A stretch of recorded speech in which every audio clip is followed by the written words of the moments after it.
अग्नि वैश्वानर को जब मुख में लेकर जला जलाता सरस्वती के पूर्वी तट के सभी चराचर भस्म वनस्पति प्राणी जगत भी सूखी सरिता रही रेत भर बहती रही सदा नीराही उत्तर में हिम पर्वत ऊपर नहीं बढ़ सके थे ब्राह्मण भी उस नदिया को कभी पार कर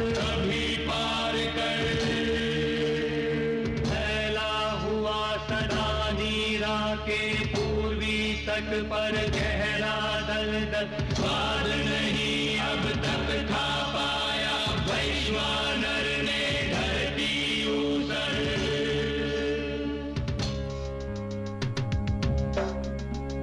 यज्ञ के ब्राह्मण ने शत उपजाऊ है अब धरती वो,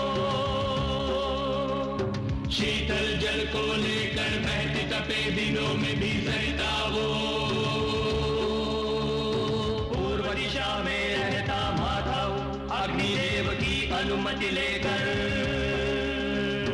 कौशल और विदेह देश की सीमा बनती सरिता बहकर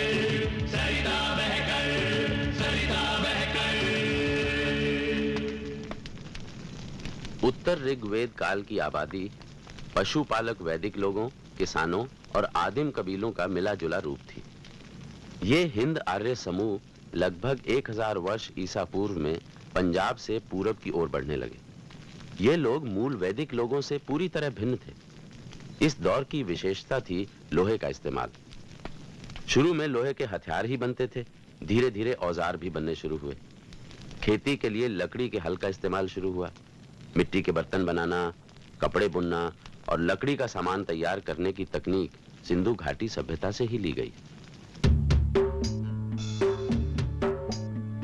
जोतता धरती लिए वो बैल छे और ऋतुएं हैं हमारी। 8वीं शताब्दी ईसा पूर्व के आसपास मध्य गंगा घाटी के घने जंगली इलाके को साफ करने और जोतने में लोहे के औजारों का बड़े पैमाने पर इस्तेमाल हुआ, जिससे पैदावार बढ़ने लगी। यहाँ तक कि खपत से ज्यादा उत्पादन होने लगा, जिसके आधार पर ग्रामीण बस्तियों और नगरों की स्थापना हुई। ये अतिरिक्त उत्पादन एक ऐसे सामाजिक स्वरूप में ही संभव था जिसमें बड़े पैमाने पर श्रम उपलब्ध हो सके। नए समाज में एक गुलाम शूद्र वर्ग वजूद में आया और ब्राह्मण, राजन्य, वैश्य और शूद्र, ये 4 वर्ग या वर्ण समाज में उभरने लगे।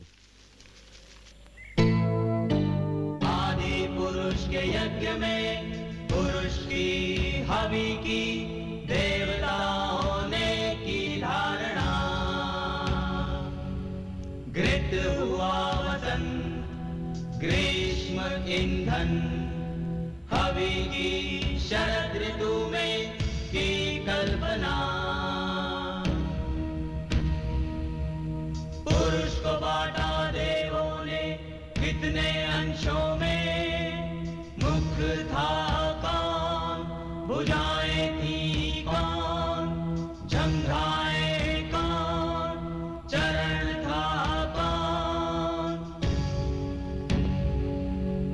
पुरुष के मुख से ब्राह्मण, बाहु से क्षत्रिय, जंघा से वैश्य और चरणों से शूद्र निकला था। इस तरह भारत में वर्ण व्यवस्था की शुरुआत हुई, जो शूद्रों की श्रम शक्ति पर आधारित थी। उसी दौर में यूनान और मिस्र में दास प्रथा का विकास हुआ, मगर शूद्रों को यूनानी गुलामों पर होने वाले अत्याचार का सामना नहीं करना पड़ा। शुरू में शूद्र कबीले का हिस्सा थे और वो कबायली समारोहों में भाग ले सकते थे, लेकिन बाद में जब नगरों का विकास होने लगा तब शूद्रों के ऊपर कई तरह के अंकुश लगा दिए गए। रामायण में राम ने शूद्र शंबुक को तप करने के अपराध में मृत्यु दंड दे दिया था। इस कथा से राम की क्रूरता का नहीं, बल्कि उस दौर के ब्राह्मणों की स्वार्थपूर्ण भावना का प्रदर्शन होता है, जिसके आधार पर इस कथा को बाद में रामायण में जोड़ा गया। तू तो अभी बच्चा था, तूने तो 14 वसंत भी नहीं देखे। देख देख तो तेरी माँ का हृदय चूर चूर हुआ जाता है, तुझको खोकर वो भी नहीं जीना चाहती है।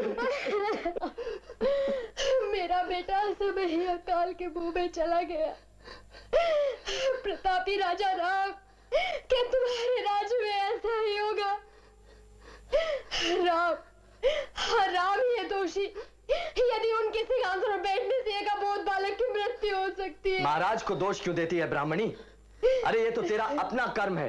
अपना कर्म? हाय मैं क्या करूं, कहां जाऊं? भगवान ही जानता है। मैंने कभी अपने मुंह से असत्य वचन नहीं कहे, कभी किसी पशु का वध नहीं किया, कभी किसी मनुष्य को दुख नहीं पहुंचाया। ओ राजा राम, हमारे पुत्र के प्राणों को वापस लौटा दो, वापस लौटा दो। नहीं तो हम तेरे ही राज दरबार के सामने अपने प्राण दे देंगे। हम ब्राह्मणों की हत्या का पाप तुझे ही लगेगा। यदि ब्रह्म हत्या करके तुम सुख से जी सको तो हे राजा राम, भगवान तुम्हें लंबी आयु दे, तुम अपने भाइयों के साथ सुख से जियो। अपने आप को एक इक्ष्वाकु वंश की महान शासक समझने वाले हो राजा राम। सुन लो, जिस राज्य में अबोध बालकों के प्राणों की सुरक्षा नहीं है, वहाँ की प्रजा कभी सुरक्षित नहीं रह सकती। जब कोई राजा अपने कर्तव्य पालन में असफल होता है, तभी ऐसी घटित घटनाएं होती हैं। पाप बढ़ता है, अकाल मृत्यु होती है, चारों ओर अव्यवस्था फैल जाती है। इस ब्राह्मण ने जो आरोप लगाया है, उस विषय पर मैं आपसे सलाह चाहता हूं। लगता है मेरे ही किसी अपराध के कारण उसके पुत्र की मृत्यु हुई है। महाराज, पहले उस बालक की अकस्मात मृत्यु का कारण सुने, उसके पश्चात जो आप उचित समझे वो करें। मैं आपके परामर्श की प्रतीक्षा कर रहा हूं देवर्षि। हे यशस्वी महाराज, सतयुग में केवल ब्राह्मण ही तप करके उसके फलों को प्राप्त कर सकते थे। उस युग में अकाल मृत्यु नहीं होती थी, केवल ज्ञानी ही शासक होते थे। त्रेता युग के अवतरित होने पर 4 वर्णों का निर्माण हुआ। ब्राह्मणों के साथ साथ क्षत्रियों को भी तप करने का अधिकार मिल गया। वैश्य व्यापार करते थे और शूद्र इन तीनों वर्णों की सेवा करके अपना जीवन व्यतीत करते थे। इस प्रकार सभी वर्ण विधिवत स्वधर्म का पालन करते थे। द्वापर युग के आने पर जब अधर्म बहुत बढ़ गया, तब वैश्यों को भी तप करने का अधिकार मिल गया। किंतु शूद्रों के लिए इस युग में भी तप करना सर्वथा वर्जित था। राजन, केवल कलयुग में यह संभव है कि शूद्र तप कर सकें। त्रेता युग में ही नहीं, द्वापर युग में भी यदि कोई शूद्र तप करता है तो वो महान पाप है राजन, महान पाप। आप क्या कह रहे हैं महर्षि? क्या हमारे राज्य में ऐसी कोई तपस्या की जा रही है? हाँ भूपति, उच्चता प्राप्त करने की इच्छा से एक शूद्र शंभुक ने तप करने का साहस किया है। उसे निश्चय ही मृत्युदंड मिलना चाहिए। यदि कोई मोक्ष पाने के लिए तप कर रहा है तो उसे मृत्युदंड कैसे दिया जा सकता है महामुनि? महाराज, आपने रावण को भी तो मृत्युदंड दिया था। क्या वो एक महान तपस्वी नहीं था? हाँ, किंतु वो एक महापापी भी तो था। फिर भी वो एक ब्राह्मण था और ये तो एक शूद्र है, और इसका इस युग में तप करना ही उसके मृत्युदंड का एक बहुत बड़ा कारण है। महाराज,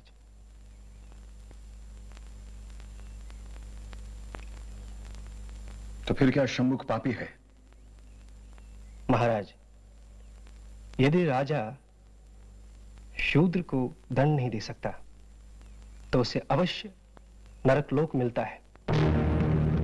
धर्म की पुनर्प्रतिष्ठा कीजिए महाराज। अपनी प्रजा को दीर्घ आयु दीजिए। इस ब्राह्मण बालक को पुनः जन्म प्राप्त करने दीजिए महाराज।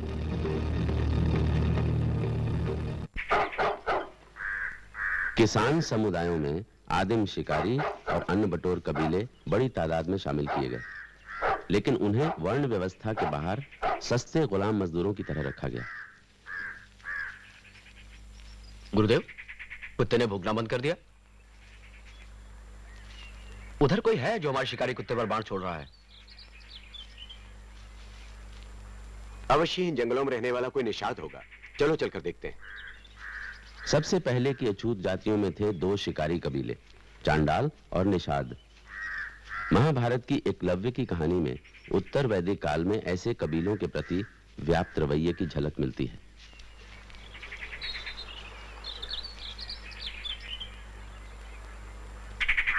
बाण से कुत्ते का मुंह बंद कर दिया गया है। धनुर्विद्या का ऐसा चमत्कार ऐसा कौन कर सकता है? चलो आगे चलकर देखते हैं। कौन हो तुम? इस राजवन में आखिट करने का तुमने साहस कैसे किया?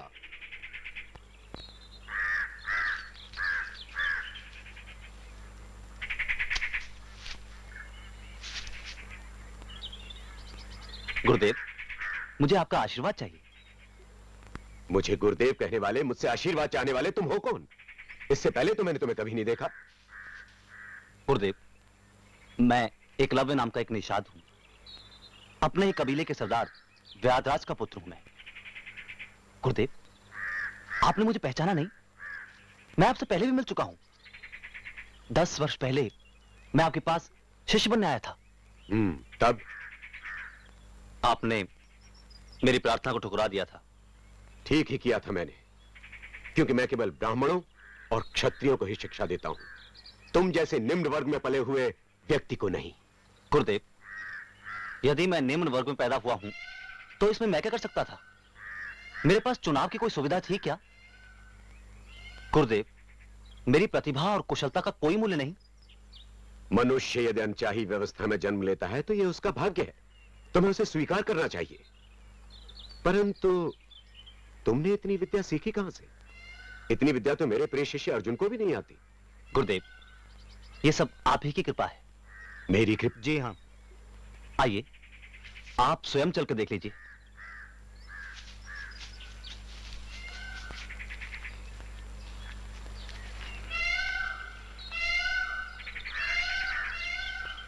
गुरुदेव, ये मैंने आपकी प्रतिमा बनाई है। इसी से मुझे प्रेरणा मिलती रही। गुरु के बिना भी इतना ज्ञान। तुम धन्य हो एकलव्य। राजकुमार, आज मैं जो कुछ भी हूं गुरुजी की कृपा से हूं। गुरुजी, मेरी इच्छा है आप मुझसे गुरुदक्षिणा मांगिए।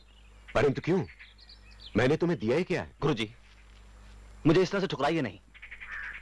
गुरुदेव, क्या आप सम्मान चिन्ह के रूप में भी गुरुदक्षिणा स्वीकार नहीं करेंगे? भला इसमें क्या दोष है? आप इसकी अभिलाषा पूरी करें गुरुदेव। अच्छा, तुम आग्रह करते हो तो, परंतु तुम दे नहीं पाओगे। क्यों नहीं दे पाऊंगा गुरुदेव? आप आज्ञा तो कीजिए।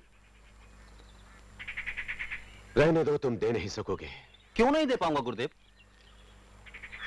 गुरुदेव, मैं कौरवों या पांडवों सा पुत्र बेशक ना हूं, लेकिन व्याधराज का पुत्र हूं मैं।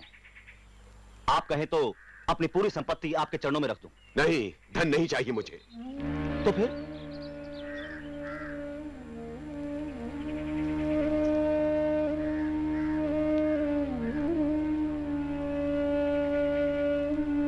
तो सुनो, मुझे गुरु दक्षिणा में तुम्हारे दाहिने हाथ का अंगूठा चाहिए। ये आपने क्या मांग लिया गुरुदेव?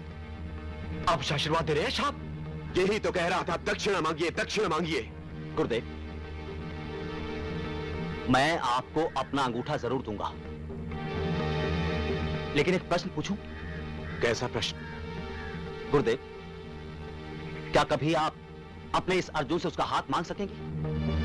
क्या कभी भीम से उसकी भुजा मांग सकेंगे? और मांगेंगे भी तो क्या वो देंगे? फिर आपने मुझसे मेरा अंगूठा क्यों मांगा?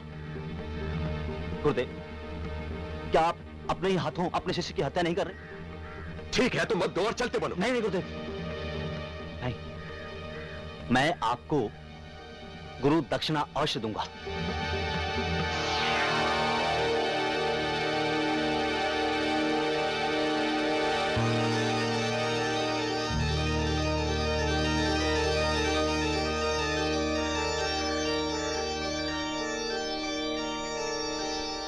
लीजिए गुरुदेव अपनी गुरु दक्षिणा।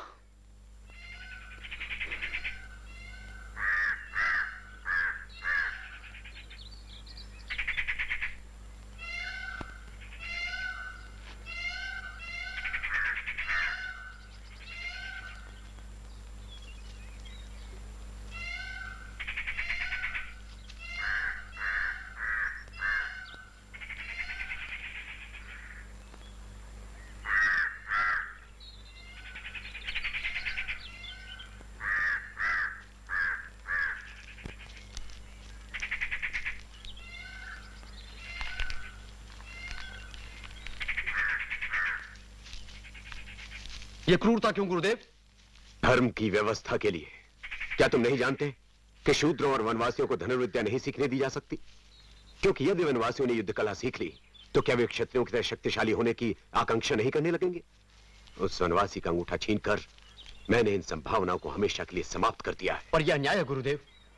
यदि उस वनवासी को योद्धा बनने की अनुमति दे दी जाती तो अवश्य वो एक दिन तुम्हारा प्रतियोगी हो सकता था। मगर आपकी सहायता से मैं सीख सकता था कि उसे कैसे हराया जाए। नहीं अर्जुन, तुम उसके सामने नहीं ठहर सकते थे। तो क्या इसीलिए आपने? हाँ, क्योंकि मैंने तुम्हें वचन दिया था कि तुम इस युग के सबसे बड़े योद्धा, सबसे बड़े धनुर्धर होगे। और आज मैंने अपना वो वचन पूरा किया है। नहीं गुरुवर, क्योंकि आज संसार के सबसे बड़े धनुर्धर को मैं अपनी आंखों से देख चुका हूं। अब जब कभी भी मुझे संसार का कोई सबसे बड़ा धनुर्धर कहेगा तो उस समय एकलव्य का अंगूठा विहीन दाहिना हाथ मेरी खिल्ली उड़ाएगा।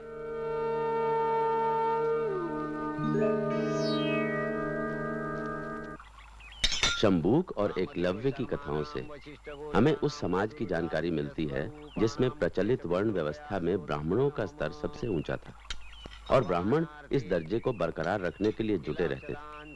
फिर भी ब्राह्मणों की इच्छाओं और वास्तविक स्थिति में काफी फर्क था। जाति प्रथा में कुछ हद तक लचीलापन भी था, जिसकी एक झलक हम तीन पिताओं का पुत्र नामक कहानी में देख सकते हैं।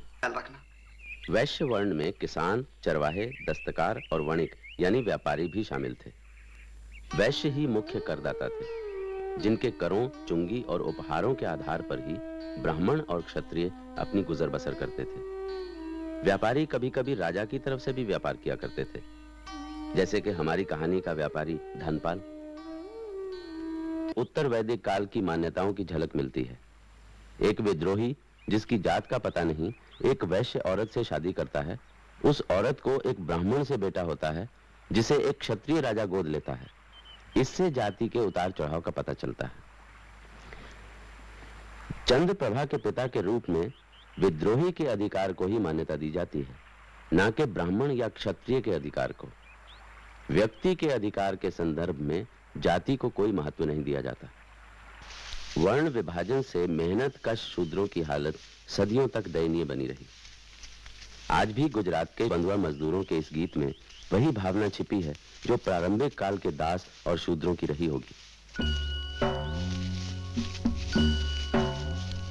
मैं तम में जाता हूँ, मैं तम से आता हूँ, मैं तम में जाता हूँ, मैं तम से आता हूँ।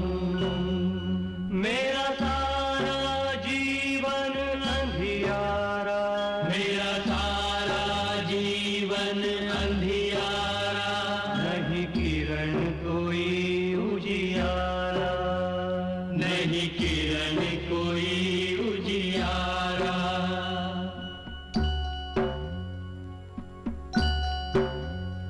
मैं अंधकार में जाता हूँ, मैं अंधकार से आता हूँ, मैं अंधकार में जाता हूँ, मैं अंधकार से